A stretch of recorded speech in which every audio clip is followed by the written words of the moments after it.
স্বামীজি বলছেন, ভাই, বিচার তর্কে কিছু দরকার নেই। ঠাকুর রামকৃষ্ণদেবের প্রদর্শিত পথে খালি নাম সম্বল করে চলো, দেখবে সময়ে ঠিক জায়গায় পৌঁছে গেছো। তোমাকে গীতাও পড়তে হবে না, বেদান্ত সাংখ্য দর্শনও দেখতে হবে না, পঞ্চতপাও করতে হবে না, তীর্থে তীর্থে চারিধামেও ঘুরতে হবে না, ধ্যান জপও করতে হবে না, সন্ন্যাসও নিতে হবে না, স্ত্রীপুত্রও ছাড়তে হবে না, ঘর দুয়ার দেশ ত্যাগও করতে হবে না, কোনো কঠোরতাই করতে হবে না। দয়ার নিধি, ভবপারের কাণ্ডারি রামকৃষ্ণদেবকে ধরে বসে থাকো, অতি সত্বর কাজ হয়ে যাবে।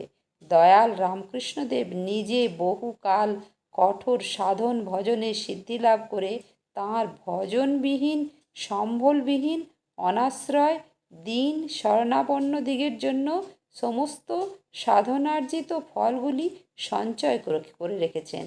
পিতার বহু শ্রমার্জিত সম্পত্তি যেমন অকর্মণ্য অলস ছেলেরও ভোগ্য, তেমনি রামকৃষ্ণদেবের শরণাপন্নদের মধ্যে যিনি যতই নিকৃষ্ট হন না কেন, তিনিও তাঁর সম্পত্তির অধিকারী।